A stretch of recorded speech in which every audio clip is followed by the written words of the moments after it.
Hamas और Israel के बीच जंग का ये 27वां दिन है। आज 2 नवंबर 2023 है और जुमेरात का दिन है। जैसा सभी को जानकारी है कि मिडिल ईस्ट में हमास और इसराइल के बीच एक बहुत बड़ी जंग चल रही है और ये जंग रुकने या खत्म होने के बजाय इसका दायरा बढ़ता जा रहा है। आने वाले वक्त में हो सकता है ये और भी बड़े इलाके में या इसमें कोई और ज्यादा लोग शामिल हो जाएं, ज्यादा मुल्क शामिल हो जाएं, तो बड़ी जंग भी हो सकती है। इस दौरान इसराइल आर्मी की तरफ से बताया गया है कि उनके 242 लोग हमास के पास बंधक हैं, जिसमें 33 बच्चे शामिल हैं। अब तक ये फिगर्स 140, 128 इस तरह से बताए जाते थे, आज 242 बताए। जॉर्डन ने अपने एम्बेसडर को इसराइल से वापस बुला लिया और जॉर्डन पहला मुल्क है जिसने इसराइल के साथ अपने राजनयिक संबंध खत्म किए हैं। हमास की तरफ से अल यासीन नाम के एक शेल या मिसाइल को दागा गया और उसकी वजह से इसराइल के जो टैंक है उसको तबाह कर दिया गया।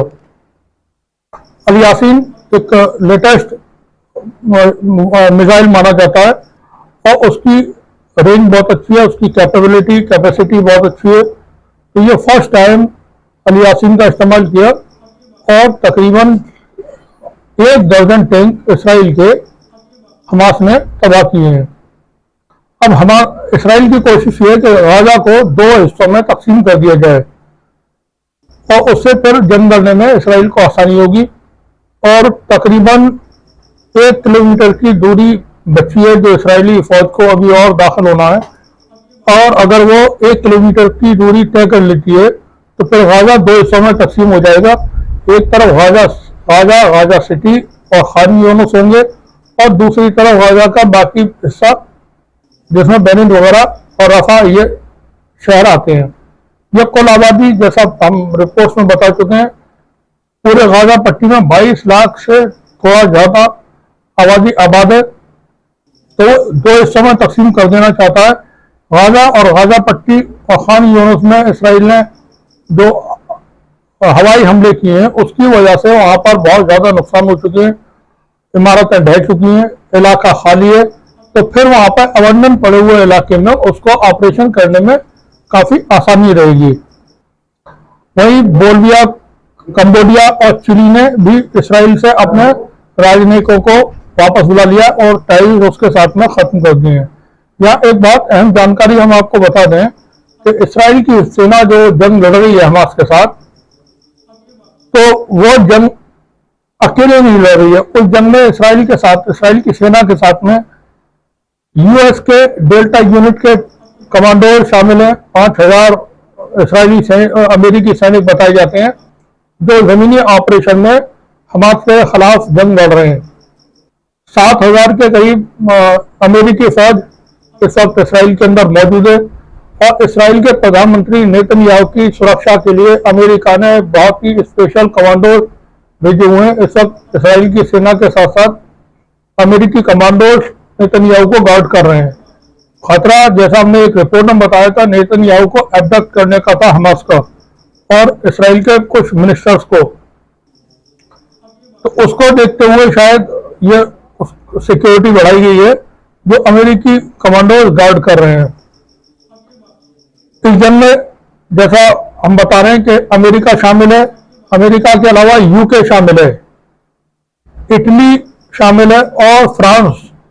इन देशों के अमेरिका, इटली, फ्रांस और यूके के टॉप ऑफिशियल्स इस वक्त इसराइल में पहुंचे हुए हैं और वो जो जंग की प्लानिंग है, किस तरह से मूवमेंट होने, किस तरह से हमले होने और जो भी तैयारियां हैं उनको मॉनिटर कर रहे हैं। वॉर रूम में बैठ करके ये चीजें डिसाइड करते हैं कि किस तरह से कार्रवाई जमीन से हो या आसमान से हो या नेवी से। तो वो ये पूरी एक टीम बनी हुई है जिसमें इसराइली सेना के साथ बाकी और देशों के जो यूरोप के देश हैं, इसराइल के खास देश हैं, उनके ऑफिसर्स वहां पहुंचे हुए हैं। रूस की तरफ से इसमें एक बहुत बड़ा बयान आया है रूस के राष्ट्रपति व्लादिमीर पुतिन ने कहा है कि फिलिस्तीन में अमन के लिए जंग जरूरी है। इस पर हम डिस्कस करेंगे इसी रिपोर्ट में आखिर के वक्त में। उधर चीन भी खामोश नहीं बैठा हुआ है। चीन क्योंकि इस गेम में जो ग्रेट गेम है इसका सबसे बड़ा प्लेयर या मुख्य प्लेयर चाइना है। बिसात बिछी हुई है, मोहरे आगे पीछे बढ़ रहे हैं, अपनी अपनी चालें मौका देख करके वो चालें तब्दील भी होती हैं। जंग के दौरान जो जख्मी हैं और मरने वाले हैं उनका थोड़ा सा बता देते हैं। फलस्तीन में अब तक 10,000 से ज्यादा 11,000 से ज्यादा लोगों की मौतें हो चुकी हैं और 30,000 से ज्यादा जख्मी हैं।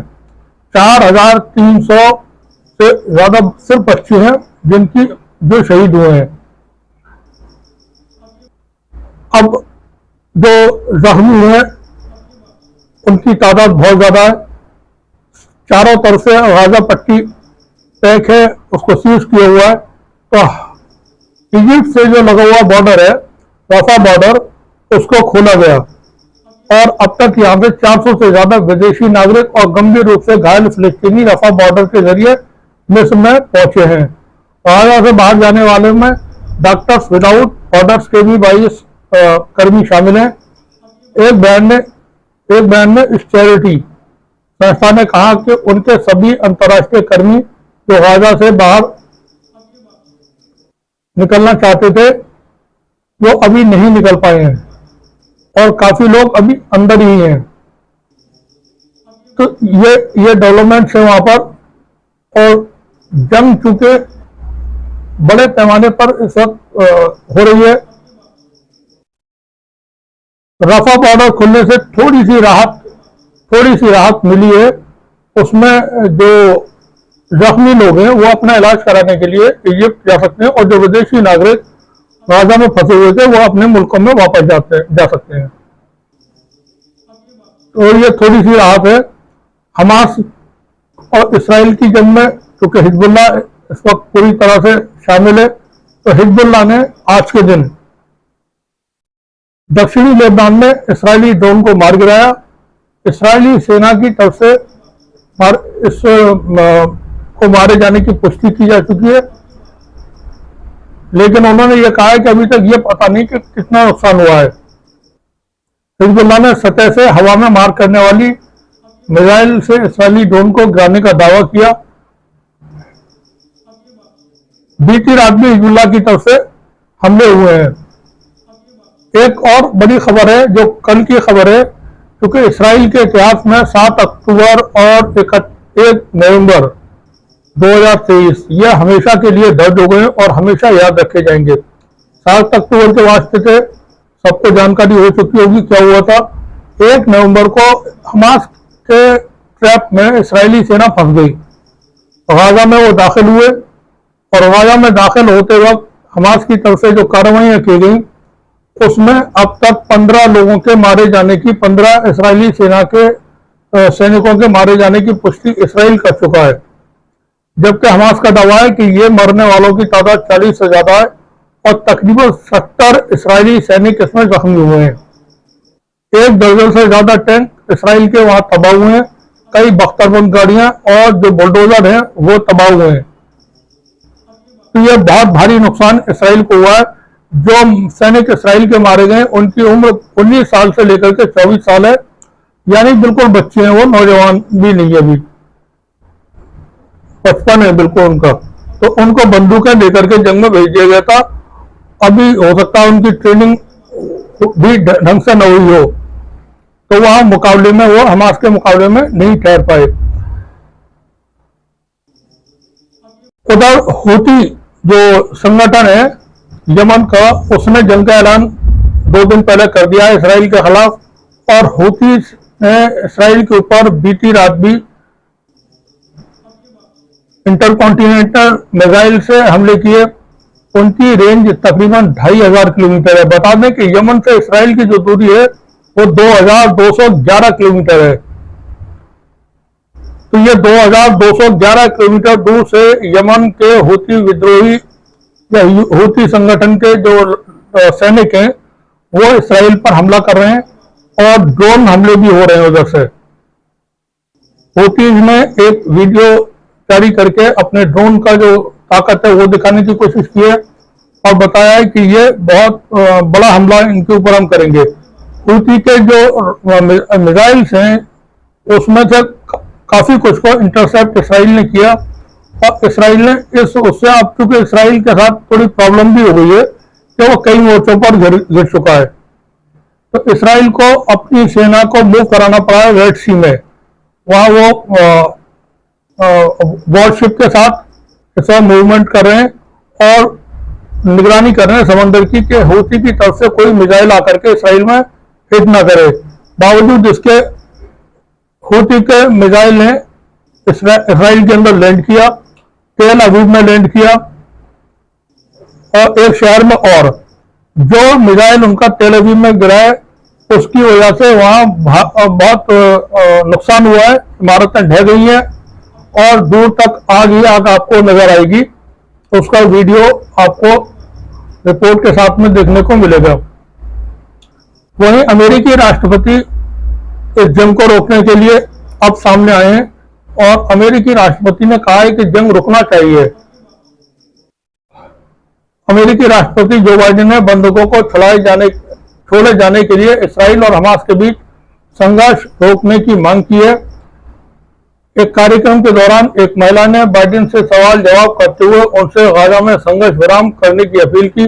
बाइडेन एक कार्यक्रम में शामिल थे, वहीं एक ज्यूस लेडी बीच में इंटरप्ट करती हैं और वो डिमांड करती हैं कि स्टॉप द वॉर। उसके बाद फिर ये बात सामने आ रही है। बाइडेन ने इस पर कहा, मेरा मानना है कि अब इसे रोके जाने की जरूरत है। रोके जाने का मतलब यह है कि बंदूकों को छुड़ाने के लिए समय मिले। हालांकि बाद में व्हाइट हाउस ने बाइडेन के बयान पर स्पष्टीकरण भी जारी किया। बयान में कहा गया कि राष्ट्रपति मानवीय सहायता और हमास के कब्जे में बंदूक 240 बंदूकों के बारे में बात कर रहे थे। महिला को बाद में सुरक्षा बलों ने वहां से बाहर निकाल दिया।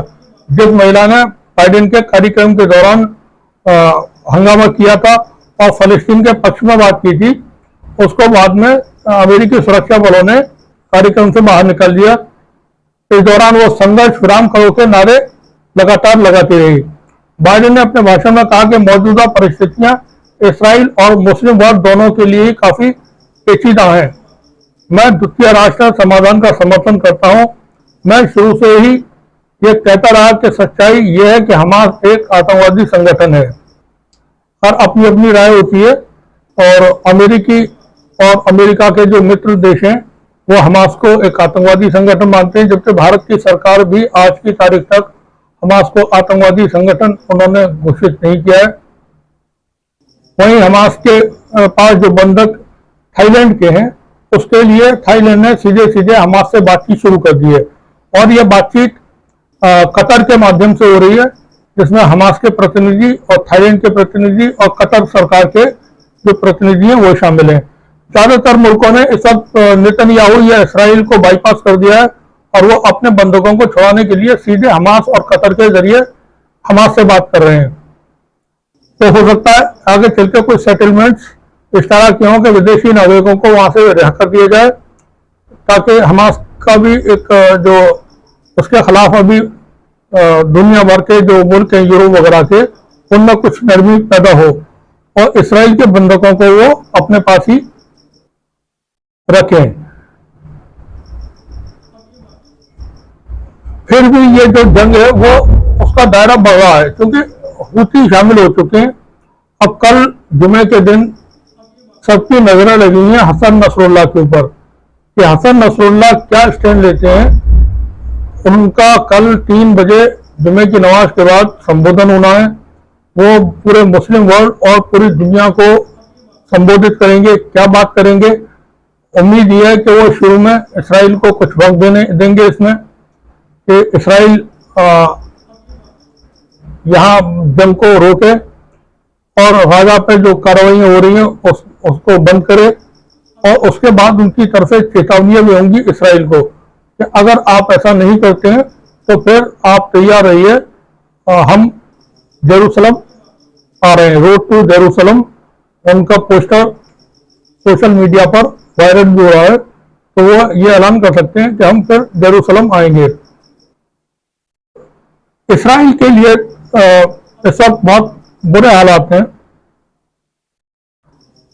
देखिए, कहते हैं कि किसी की जबान चलती है, किसी के हाथ।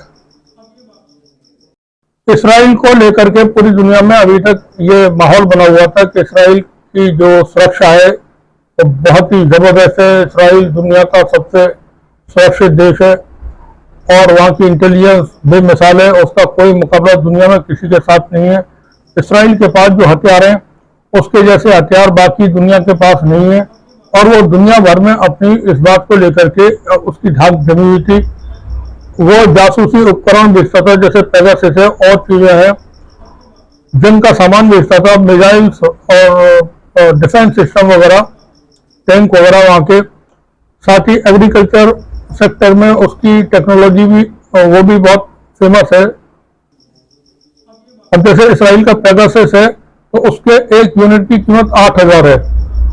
भारत ने 4 यूनिट खरीदे हुए हैं, 32,000 करोड़ रुपए के वो हुए।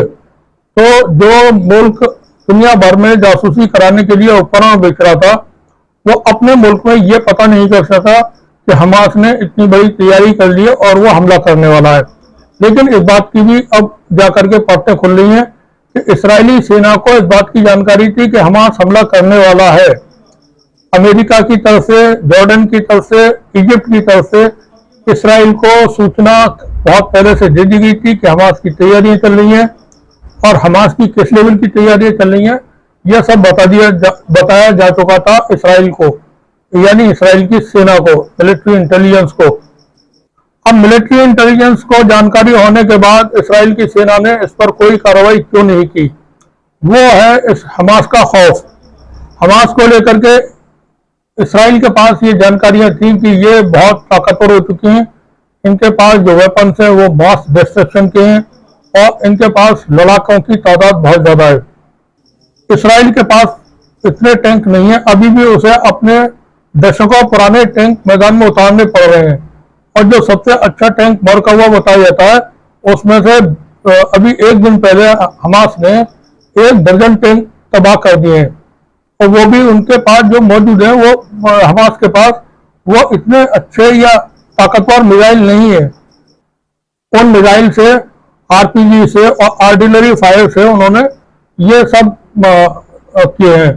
साथ ही हमास की तरफ से ड्रोन हमले करके इसराइल के कई यूनिट्स पर अलग अलग जगहों पर हमले किए गए, जिसमें इसराइल को बहुत भारी नुकसान हुआ है। उसके वीडियो आप सोशल मीडिया पर देख सकते हैं। अभी तक जो इसराइल का एक माहौल बना हुआ था इसराइल को लेकर के दुनिया भर में कि ये बहुत ही ताकतवर मुल्क है, तो उसकी ये इमेज तो खत्म हो गई, और इसराइल की तारीख में 7 अक्टूबर और 1 नवंबर, जैसा हमने कहा, वो दर्ज हो चुके हैं हमेशा के लिए। हमास के साथ में मिलकर के लड़ रहे हैं हिजबुल्लाह, हूती और सीरिया यहाँ ये भी बता दें थोड़ा, सीरिया पे कोई जिक्र आया। सीरिया ने गोलान हाइट्स के इलाके में जो ऑक्युपाइड इलाका है, इसराइल ने उस पर कब्जा किया हुआ है, और वो लेबनान और सीरिया दोनों का ही इलाका है। तो सीरिया ने जितने भी टावर्स थे, वॉच टावर्स थे और जासूसी टावर थे, जितने भी थे, सबको डिस्ट्रॉय कर दिया है हमले करके अब तक। अब वहां पर इसराइल को मजबूर होकर के ड्रोन विमानों से जासूसी या निगरानी करनी पड़ रही है। फिलहाल वहां के जितने भी टावर थे वो सीरिया ने सबको खत्म कर दिया है। तुर्की के राष्ट्रपति तैयब अर्दगान वो एक ऐसे लीडर हैं जो चीजों का फायदा उठाना जानते हैं। बता दें कि तुर्की वो मुल्क है जिसने 1948 में ही इसराइल को मान्यता दे दी थी, और तुर्की के साथ इसराइल के बहुत गहरे रिश्ते भी हैं और ट्रेड उनका बहुत ज्यादा है। अजरबैजान के साथ इसराइल के बहुत ही अच्छे रिलेशन है। आर्मेनिया अजरबैजान की जंग में इसराइल ने अजरबैजान की मदद की थी, अजरबैजान को काफी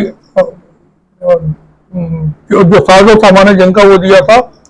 तो इसराइल और तुर्की के बहुत अच्छे ताल्लुकात हैं। अब तैयब अर्दगान ने कहा है कि संयुक्त राष्ट्र संघ खत्म हो चुका है और मुस्लिम देशों को जितने भी अरब के मुस्लिम देश हैं उनको एक संयुक्त सेना बना करके इसराइल के खिलाफ जंग करना चाहिए। अब ये एक डिप्लोमेटिक या पॉलिटिकल मूव है उनका। उनको कहना था कि तुर्की तैयार है और हम इसके लिए आगे चलने को तैयार हैं, आप हमारा साथ दें। लेकिन वो अरब के देशों पे, सऊदी अरब है, यूएई है, इनके कंधे पे रखना चाहते हैं। ईरान जंग में है, बिल्कुल खुल करके है, क्योंकि ईरान के पीछे दो सुपर पावर चीन और रूस है। अमेरिका इस जंग को फैलाना नहीं चाहता, बढ़ाना नहीं चाहता है।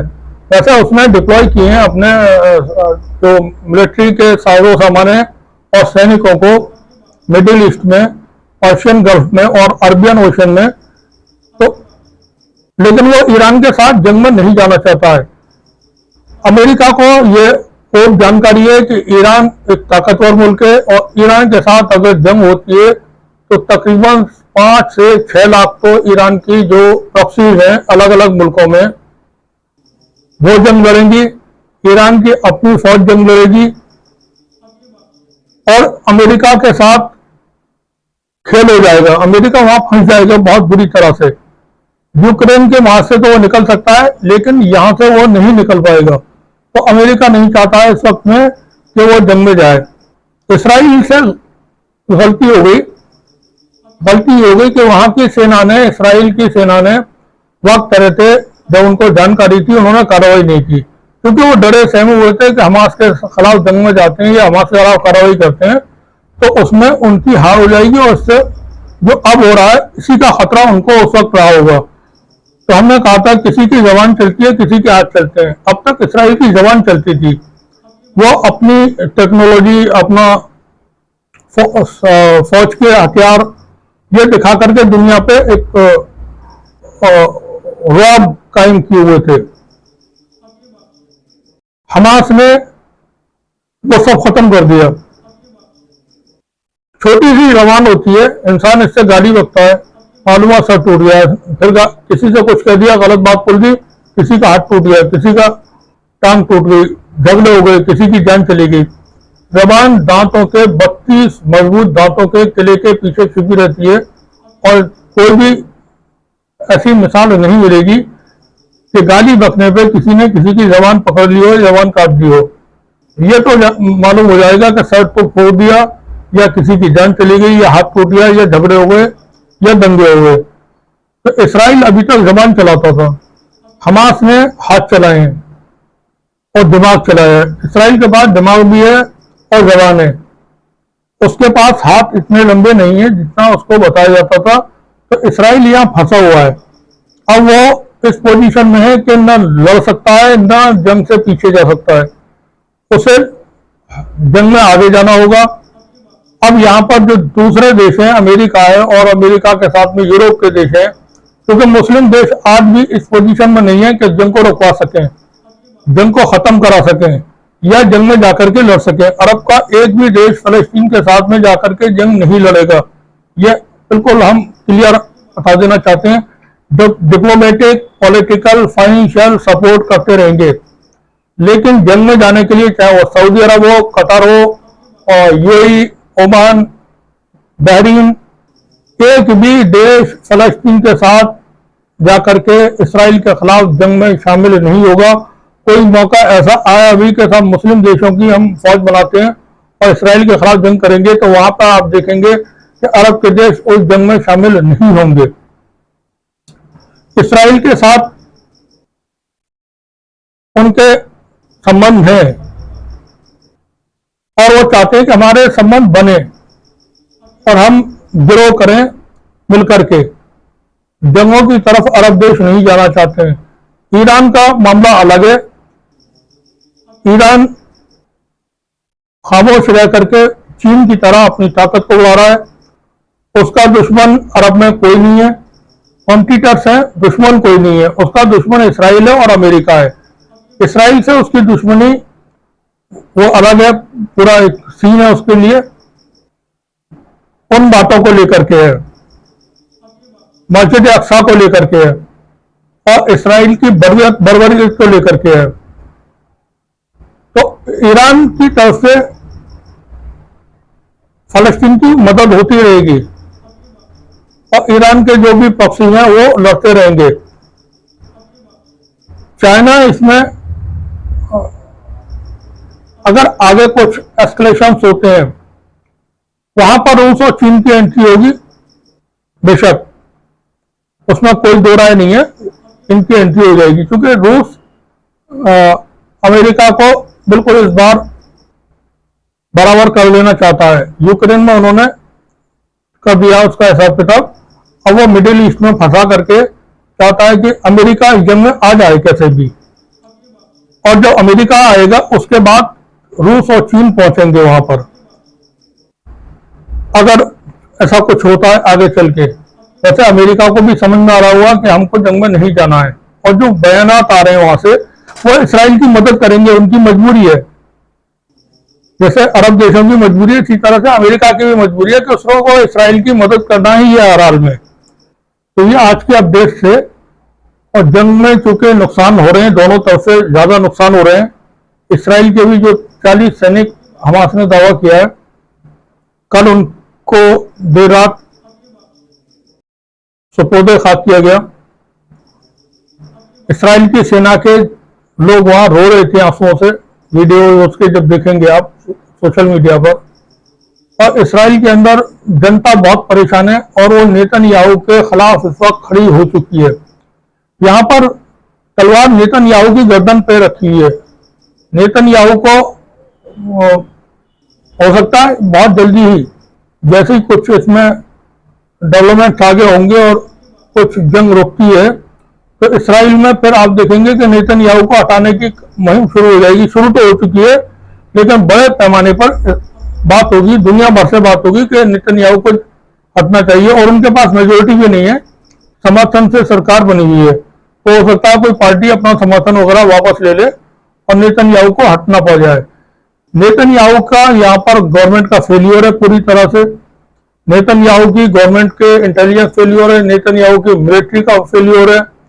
हमास की तो विक्ट्री है, इसमें भी आप किसी तरह से उसको अंडरमाइन नहीं करेंगे, अंडर एस्टिमेट नहीं करेंगे। हमास की विक्ट्री है। हमास ने जिस तरह का अपना पोटेंशियल दिखाया इस जंग में वो बेमिसाल है, और आगे की जो जंग है हमास के लिए भी वो आसान नहीं है, क्योंकि अल्टीमेटली इसराइल एक मुल्क है, उसके पास दुनिया भर से मदद पहुंच जाती है, खुलेआम पहुंच जाती है। हमास को वो मदद हासिल करने में मुश्किलें हैं, चोरी छिपे, कभी मिल गई कभी नहीं मिली, तो जो वेपन्स उनके पास अभी स्टोर होंगे उनसे वो लड़ते रहेंगे। लेकिन उनका हौसला और उनकी बहादुरी अपनी जगह पर, जंगें फिर भी हथियारों से लड़ी जाती हैं, तो अगर हथियारों की कमी होती है तो हमास को प्रॉब्लम होगी। अब ये आगे चल के क्या होना है, अभी इस बारे में कुछ भी कहना आसान नहीं होगा। तो बने रहिए हमारे साथ, देखते रहिए टीवी जंग न्यूज। आज के डेवलपमेंट यही थे जो हमने आपको बताए। बराए मेहरबानी हम आपसे फिर रिक्वेस्ट करेंगे, आप टीवी जंग के न्यूज चैनल को सब्सक्राइब कर दें, इसमें कोई खर्चा नहीं होता किसी भी तरह का, और ये आपकी तरफ से हमारे लिए एक मदद होगी। जो खबरें हैं, जो बात कही जाती है वो ज्यादा से ज्यादा लोगों तक पहुंचेगी। आप सभी का बहुत बहुत शुक्रिया।